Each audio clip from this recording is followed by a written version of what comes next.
Salut, moi c'est Kambale Ndali Albertson.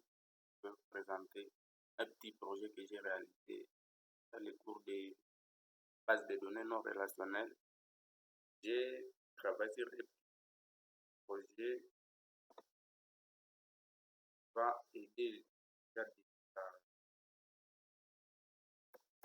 la commune à enregistrer les messages. En premier, je vais d'abord me connecter comme un utilisateur simple. Pour tous les utilisateurs, un parent peut créer un compte de famille et après la création des comptes de famille, ils peuvent alors accepter, alors enregistrer les nouvelles messages. Et pour enregistrer une famille, on écrit le nom du père, par exemple, Kambale, Daliko, le nom de la mère, Masika,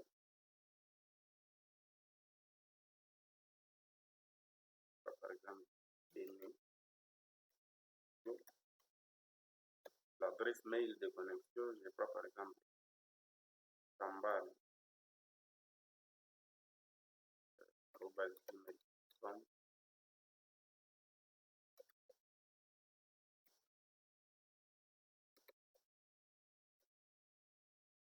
Je sélectionne aussi la photo pour enregistrer.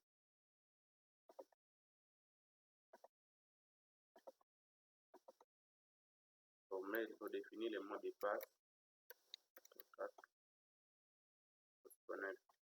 Et puis on enregistre, on crée un compte. Et une fois qu'un parent a déjà créé un compte, et alors il a la possibilité de se connecter sur notre plateforme. Il se connecte avec son email de la famille et le mot de passe. Et par là, un parent, l'interface utilisateur, d'abord sa photo de profil, son nom et le nombre de messages. Donc le nombre de messages en 2024, là, et le nombre de appareils, là, 0. Il peut maintenant enregistrer une message. Par exemple, il enregistre son enfant. Premier fils, par exemple, Palou,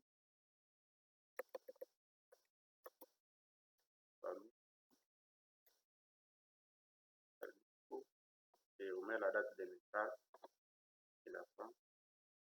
Par exemple, le billet de naissance, par exemple, le pays, et le genre et la photo du bébé. Puis, on a les parents enregistrent la naissance. Il y a une naissance déjà enregistrée et à cours d'attente. Et pour que la naissance soit validée, c'est doté à l'administration et l'état civil pour ne pas valider cette enregistrement. Et un parent peut ajouter les naissances pour ça qu'il fait.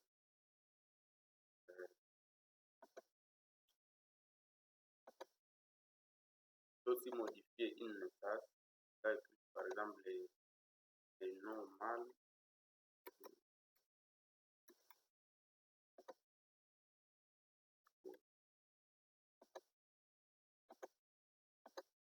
Né à féminin et sélectionne la photo. On enregistre. Et voici que le parent Kambale Ndaliko, il a des enregistrements de messages et toutes les messages sont à cours d'attente. Et c'est du côté admin, administrateur du système qui va aussi s'authentifier. Je m'authentifier comme un assistant.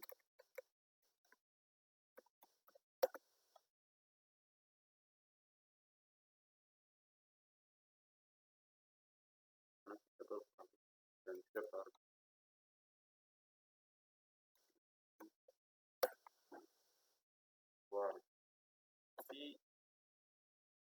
à l'interface administrateur,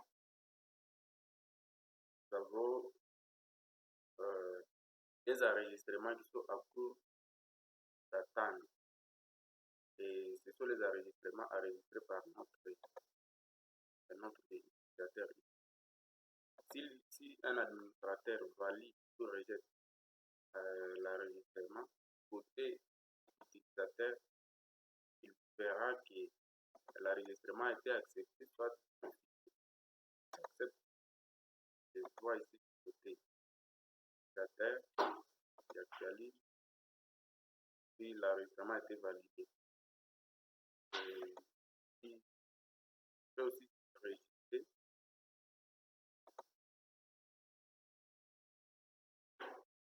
Voilà.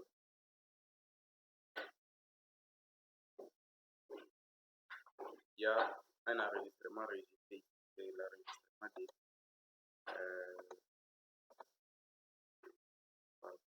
l'enregistrement a été rejeté et l'utilisateur peut encore rejeter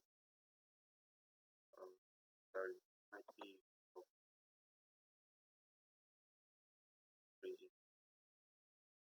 Et du côté admin, un administrateur a le rôle d'ajouter les autres administrateurs. Il peut enregistrer les parents qui n'ont pas la possibilité et les moyens de la technologie. Et c'est après que les parents soient enregistrés à l'état civil, et maintenant peut ajouter les messages liés à cette famille. Et c'est tout comme présentation des interfaces et ce qui fait l'application. Et voyez ici dans notre base de données, j'ai utilisé 3 tests côté parents qui on voit d'abord le nombre d'enregistrements.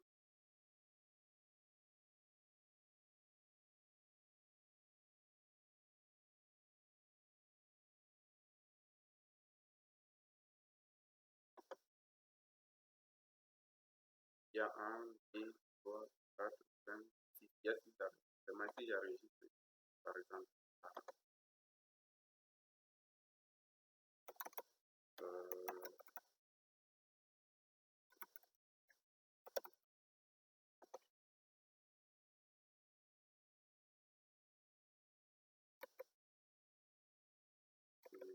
Par exemple, les paragraphes.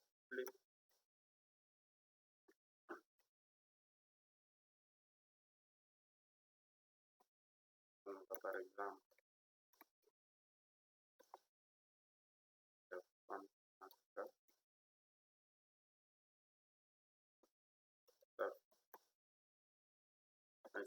on rentre dans notre base de données, on verra bien qu'il y a, nous avons 1, 2, 3, 4, 5, 6 enregistrements. Si on enregistre, on verra bien que cet utilisateur est bien ajouté dans notre base de données d'actualité pour voir ce que ça donne. Voilà, l'enregistrement est là, ça tous les moutons là. Et il peut supprimer ou modifier l'utilisateur. Et au vient ici dans notre collection AFA, on sélectionne, on voit les affaires que j'ai enregistrées de la part de Kambal. Voilà. Donc, le nom du parent, c'est l'enregistrement est ça. Et l'état aussi de l'enregistrement qui était rejeté, enregistré, et les enregistrements validés sont là. Et c'est ce que nous avons pu réaliser. Et du côté code, notre fichier .env, c'est là que nous avons configuré les secrets des dons et la chaîne de connexion qui pointe vers notre base de données côté MongoDB. J'étais en train de présenter la partie code. Je disais que ici dans notre fichier .env, C'est là que nous avons configuré notre secret key de Flask package Python. Et la chaîne de connexion à la base de données, j'ai utilisé mon outil local et le nom de la base de données c'est TP. TP non SQL et c'est la base de données que je vers 3T commune. Et notre chaîne de connexion et les deux fichiers app prepare et app local prepare pointent vers les fichiers avec facilite la communication avec la base et comme